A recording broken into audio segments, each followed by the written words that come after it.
What is going on, ladies and gentlemen, and welcome to another video. Today I have wide receivers for week 14. I'm going over the top 32 options to give you your wide receiver ones, twos, and some flex considerations as well. I would love to be able to answer your questions, so make sure you drop those down below as well as comment. Anything that I can help you with, I would love to be able to do that. To all of my current subscribers out there, thank you guys so very much for your support. It means the world to me and helps me to continue moving forward. We just reached our goal of 500 subscribers. We are on our way to 1,000. For those of you that are new to the channel, Relentless Press drops content Monday all the way to Saturday. I'm usually doing multiple videos every single day. I do 10 every week. So by subscribing, you make sure that you do not miss a thing. And with that all out of the way, let's get into week 14's wide receiver rankings.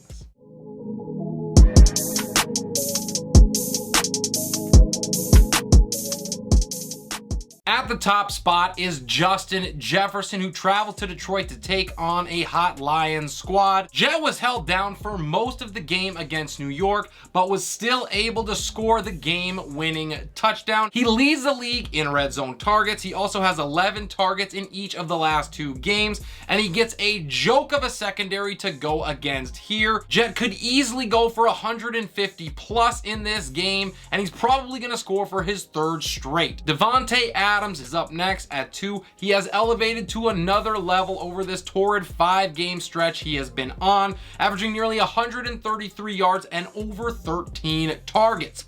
He's also scored 7 times in that span, as if he needed more to stuff the stat sheets. We know that the Rams are falling apart. They allow 30 points a game to the position, which is 7th most in the league, so you can book another monster performance for Davante.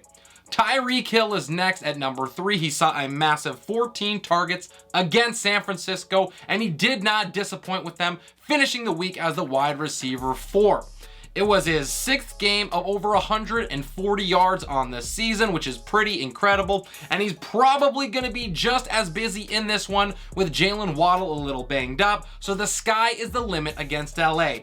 Amon-Ra St. Brown is next at 4. He gets Minnesota. He paid off my aggressive top 5 ranking of him last week to post his 2nd straight finish in the top 3. He's averaging 10 looks a game over his last 6, and there is no reason to believe that will change against a vulnerable Vikings secondary.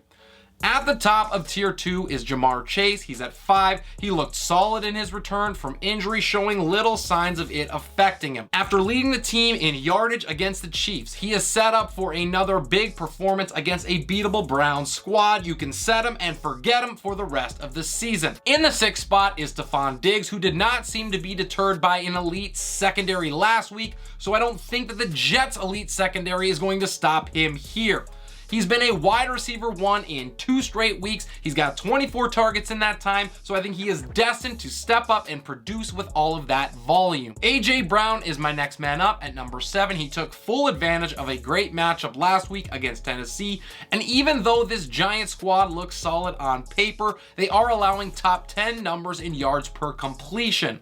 After a 10-look day last week, that is music to owners' ears. In the 8th spot is CeeDee Lamb, who flashed a little ability on the ground last week. He had 7 total touches for 94 yards against Indy. I'm pretty sure the Cowboys are not going to need to throw it much in this game, but they obviously do not care, putting 40 plus up in 2 out of their last 3 games. At the top of tier number 3, I have DeAndre Hopkins. He's been a top 15 finisher in every game but 1 since returning from his suspension, so I am betting on the talent once again in a really tough matchup with the Patriots.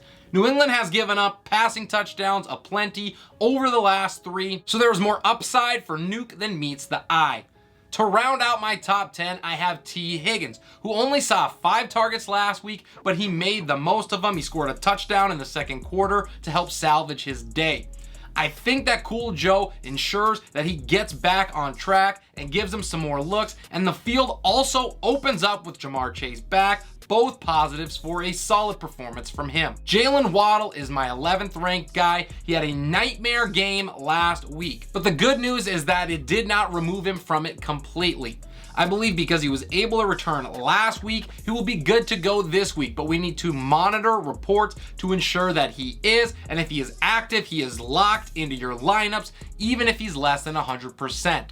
My last wide receiver one in week 14 is Christian Kirk. He bounced back from a tough week to get back inside the top 20 against Detroit.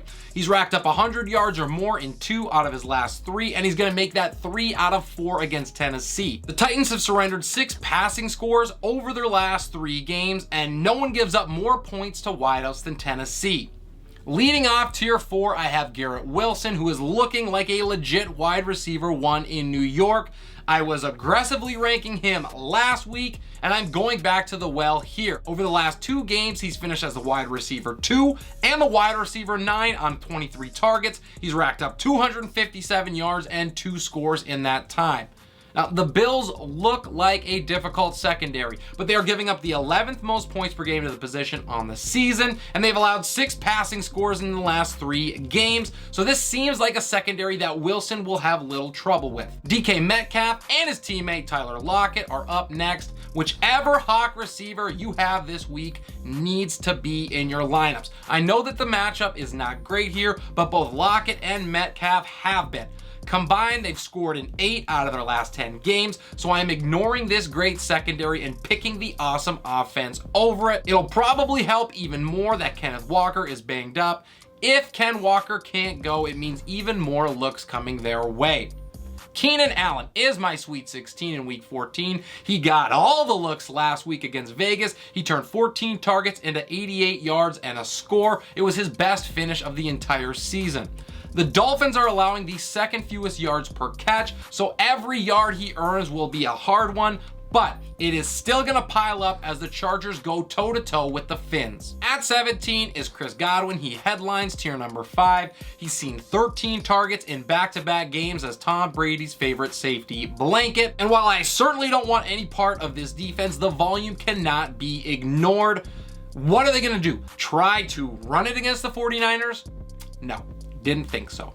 Amari Cooper is up next. He's at 18. He fell victim to a very rusty Deshaun Watson last week. But if the Browns are going to be able to keep up with Cincinnati, Cooper is going to have to put up solid numbers. After last week's wide receiver 55 finish, he is going to rebound. I've used this stat before, but I will say it again. It is now 4 times this season that Cooper has finished outside of the top 50. In the previous 3, he has followed up that disappointment with a top 20 finish. Mike Evans is up next. He has disappeared over the last month plus, failing to get inside of the top 30 since all the way back in week number 8. And I do not blame you if you are wanting to look elsewhere, especially with this tough matchup.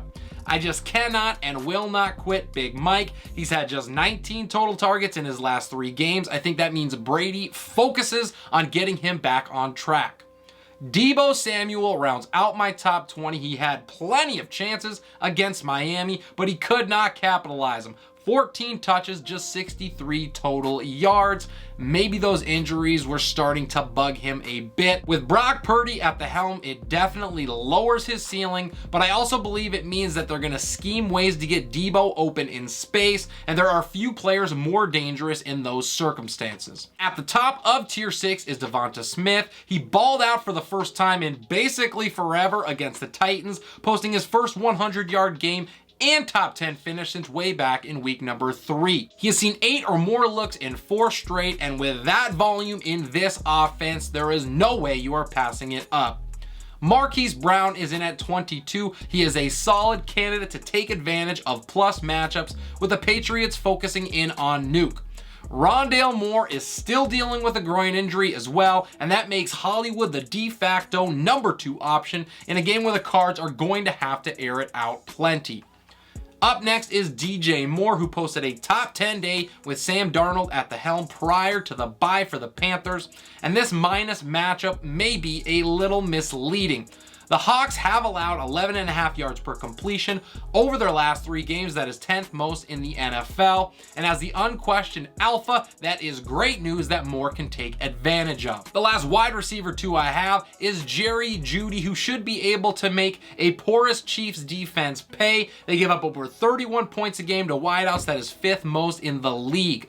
With Courtland Sutton also dealing with injuries, it just means more looks are coming Jeudy's way, and if Russ can deliver, there is plenty of upside here. Adam Thielen rounds out my top 25. He's had 16 targets over his last 2 games, and he gets the Lions, so I'm not sure what else you could ask for in a flex. If the looks are there, once again, he will easily hit in this range. JuJu Smith-Schuster is at 26. He's tanked in the last 2 games since returning from that concussion, just 73 yards on 7 targets, and there is no worse matchup than this one in Denver, but catching balls from Patty Mahomes is a cure-all. If you end up playing him, all you're hoping for is that the looks come. Joshua Palmer is my next man up. He continues to see solid volume, but he's had mixed results with them. The good news is he has not killed you over the last 2 weeks with 55 yards or more in each of them. The bad is both of those were sub 30 finishes. I do still like him as a volume-based play in a good offense, and we've seen some big-time upside recently as well, which gives us hope that he can hit. To the top of tier 8 is Jakobi Meyers in at 28. He has struggled mightily in 4 straight games, failing to get inside the top 37 or pass up 65 yards in any of them. That's not good. Arizona is a minus matchup who has been even better as of late as well, so the risk here with Meyers is obvious. However, Mac Jones got to throw to somebody, and Meyers is the one he is going to get it to.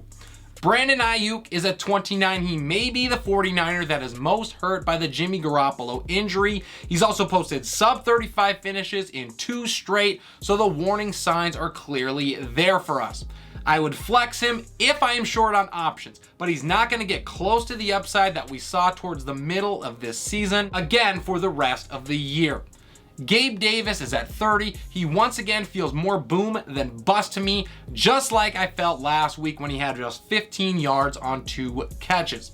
He has seen 7 or more targets in 3 of 4 games, so I do not mind you chasing that upside. Just know that the floor for him can really hurt you. My final 2 wideouts both hail in tier number 9. It starts with Diontae Johnson, who has 19 targets over his last 2 games. And this deep in the rankings, you are not going to find opportunity like that anywhere else. When you tack on a top 8 matchup against a Ravens squad allowing nearly 30 points a game to wide receivers, you get DJ as a solid floor, low upside option.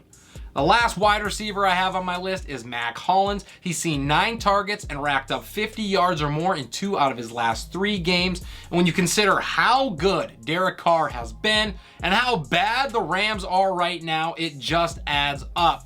I expect decent yardage output from him in this game as the defense focuses in on stopping Davante. A couple receivers that just missed the cut this week include George Pickens, Zay Jones, Darius Slayton, and Tyler Boyd. And that is everything I got for the wide receiver rankings video. Let me know what you thought about the rankings. Drop your questions and your comments down below. I love to be able to help you guys out. Make sure you crush the like button if you enjoyed the content.